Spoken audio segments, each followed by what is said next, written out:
The masses have never thirsted after truth.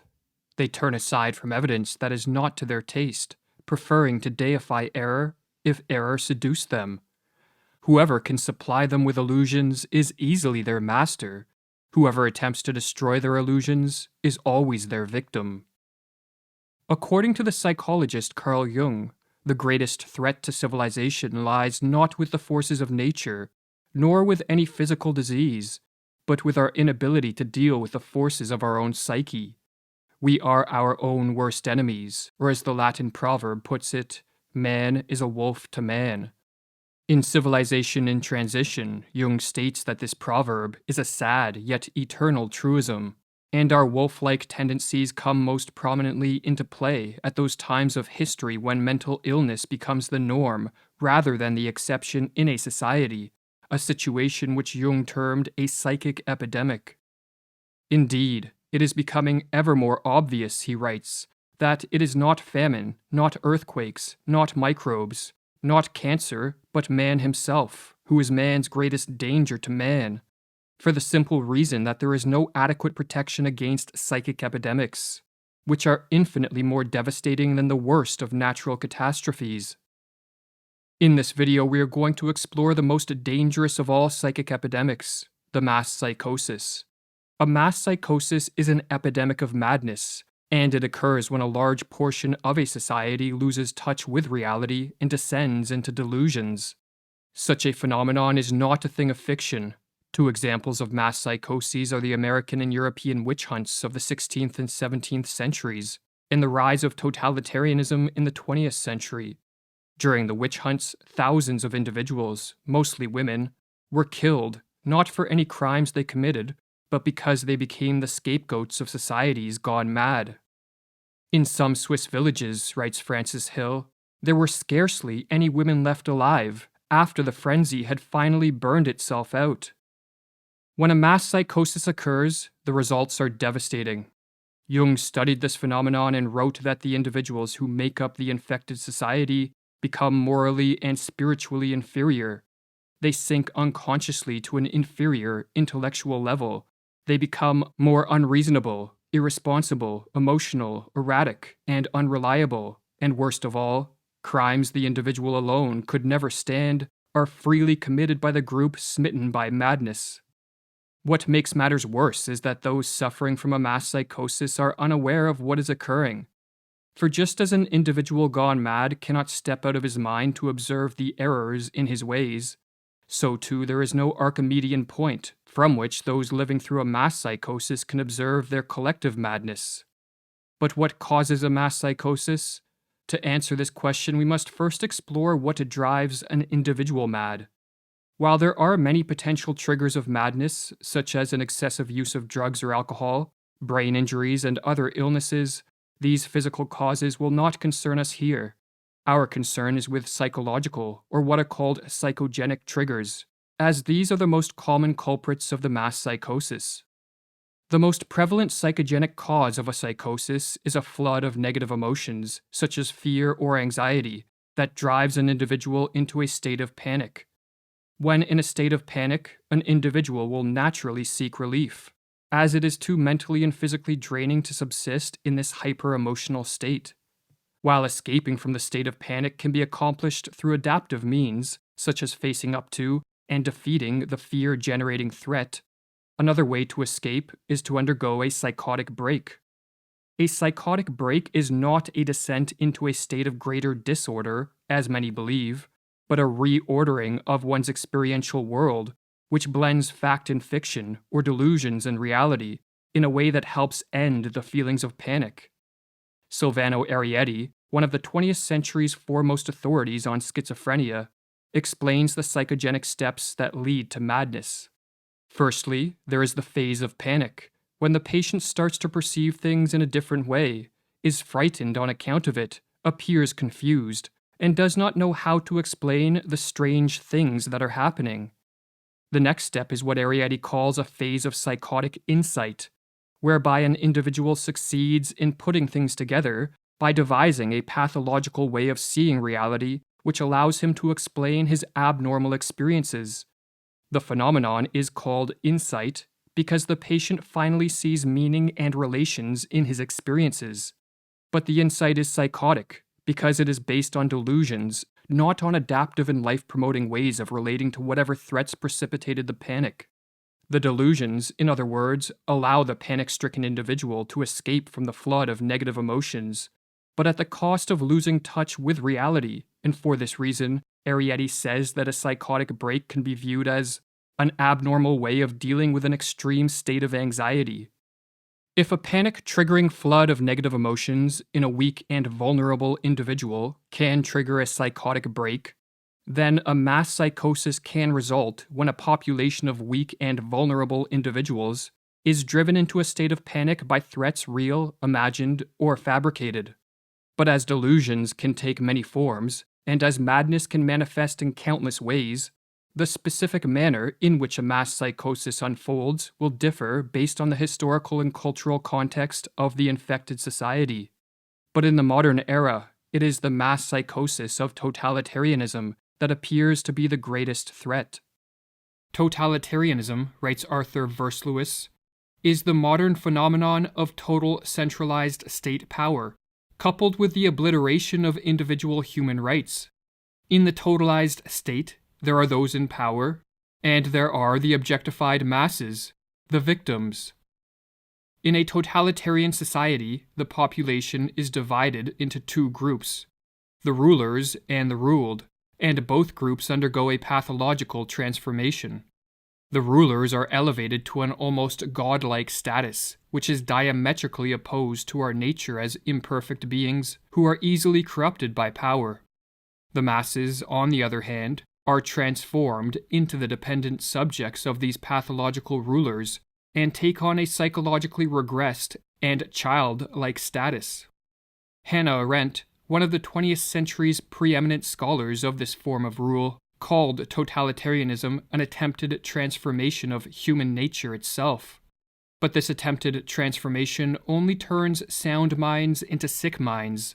For as the Dutch medical doctor who studied the mental effects of living under totalitarianism wrote, "There is in fact much that is comparable between the strange reactions of the citizens of totalitarianism and their culture as a whole, on the one hand, and the reactions of the sick schizophrenic on the other. The social transformation that unfolds under totalitarianism is built upon and sustained by delusions. For only deluded men and women regress to the childlike status of obedient and submissive subjects, and hand over complete control of their lives to politicians and bureaucrats. Only a deluded ruling class will believe that they possess the knowledge, wisdom, and acumen to completely control society in a top-down manner. And only when under the spell of delusions would anyone believe that a society composed of power-hungry rulers on the one hand, and a psychologically regressed population on the other, will lead to anything other than mass suffering and social ruin. But what triggers the psychosis of totalitarianism?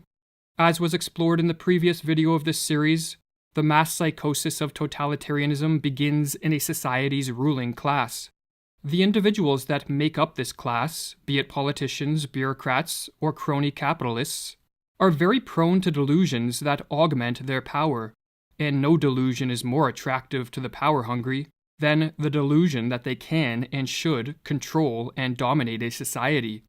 When a ruling elite becomes possessed by a political ideology of this sort, be it communism, fascism, or technocracy, the next step is to induce a population into accepting their rule by infecting them with the mass psychosis of totalitarianism.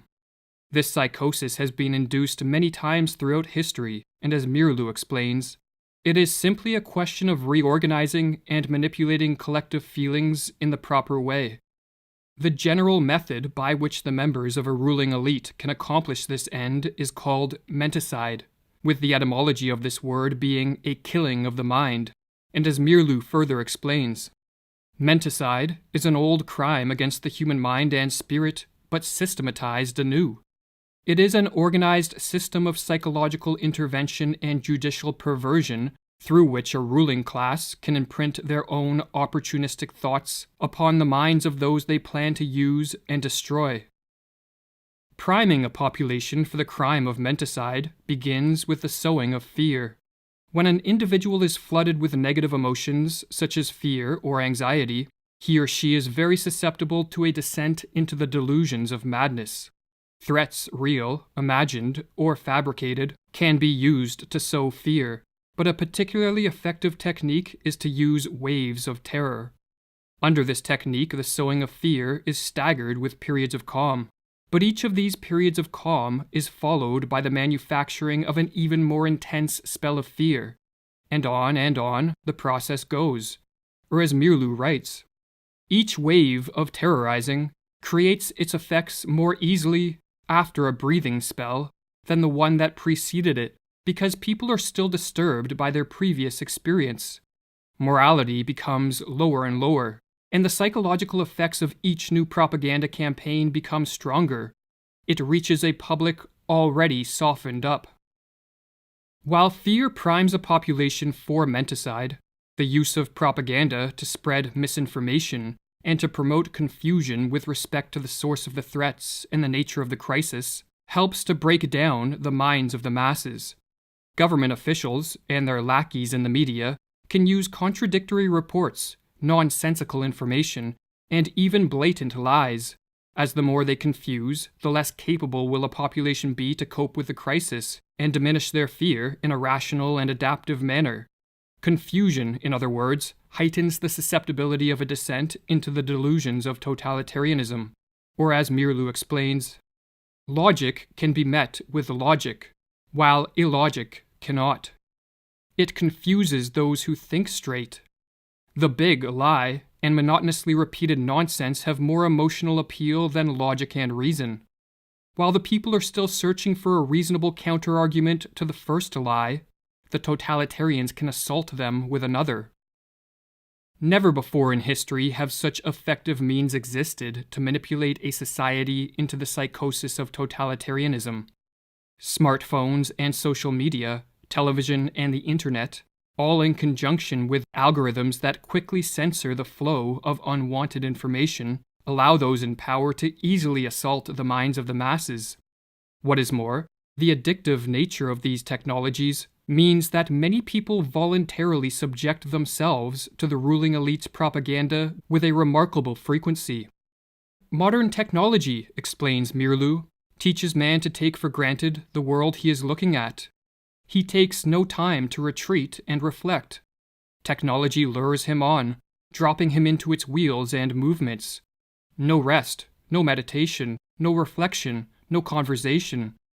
The senses are continually overloaded with stimuli. Man doesn't learn to question his world anymore. The screen offers him answers, ready-made. But there is a further step the would-be totalitarian rulers can take to increase the chance of a totalitarian psychosis, and this is to isolate the victims and to disrupt normal social interactions.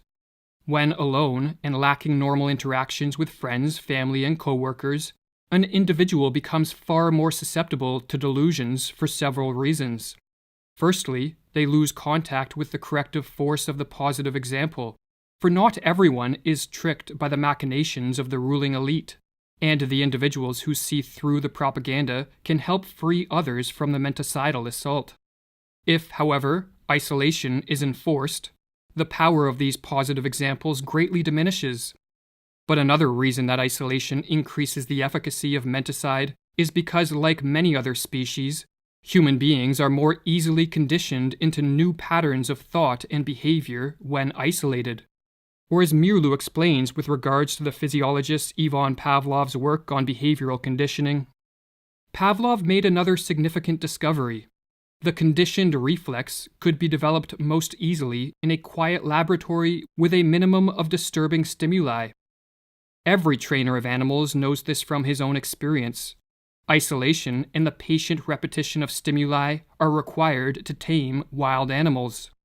The totalitarians have followed this rule. They know that they can condition their political victims most quickly if they are kept in isolation. Alone, confused, and battered by waves of terror, a population under an attack of menticide descends into a hopeless and vulnerable state. The never-ending stream of propaganda turns minds once capable of rational thought into playhouses of irrational forces. And with chaos swirling around them and within them, the masses crave a return to a more ordered world. The would-be totalitarians can now take the decisive step. They can offer a way out and a return to order in a world that seems to be moving rapidly in the opposite direction. But all this comes at a price. The masses must give up their freedom and cede control of all aspects of life to the ruling elite. They must relinquish their capacity to be self-reliant individuals who are responsible for their own lives, and become submissive and obedient subjects. The masses, in other words, must descend into the delusions of the totalitarian psychosis. The totalitarian systems of the 20th century represent a kind of collective psychosis. Whether gradually or suddenly, reason and common human decency are no longer possible in such a system. There is only a pervasive atmosphere of terror and a projection of the enemy, imagined to be in our midst. Thus society turns on itself, urged on by the ruling authorities. But the order of a totalitarian world is a pathological order. By enforcing a strict conformity and requiring a blind obedience from the citizenry, totalitarianism rids the world of the spontaneity that produces many of life's joys and the creativity that drives society forward. The total control of this form of rule, no matter under what name it is branded, be it rule by scientists and doctors, politicians and bureaucrats, or a dictator, breeds stagnation, destruction, and death on a mass scale. And so perhaps the most important question facing the world is how can totalitarianism be prevented? And if a society has been induced into the early stages of this mass psychosis, can the effects be reversed? While one can never be sure of the prognosis of a collective madness, there are steps that can be taken to help effectuate a cure. This task, however, necessitates many different approaches from many different people. For just as the menticidal attack is multi-pronged, so too must be the counterattack. According to Carl Jung, for those of us who wish to help return sanity to an insane world, the first step is to bring order to our own minds and to live in a way that provides inspiration for others to follow. It is not for nothing that our age cries out for the Redeemer personality, for the one who can emancipate himself from the grip of the collective psychosis and save at least his own soul, who lights a beacon of hope for others, proclaiming that here is at least one man who has succeeded in extricating himself from the fatal identity with the group psyche. But assuming one is living in a manner free of the grip of the psychosis, there are further steps that can be taken. Information that counters the propaganda should be spread as far and as wide as possible, for the truth is more powerful than the fiction and falsities peddled by the would-be totalitarian rulers, and so their success is in part contingent on their ability to censor the free flow of information. Another tactic is to use humor and ridicule to delegitimize the ruling elite, or as Mirlu explains, we must learn to treat the demagogue and aspirant dictators in our midst with the weapon of ridicule. The demagogue himself is almost incapable of humor of any sort, and if we treat him with humor, he will begin to collapse. A tactic recommended by Václav Havel, a political dissident under Soviet communist rule, who later became president of Czechoslovakia, is the construction of what are called parallel structures.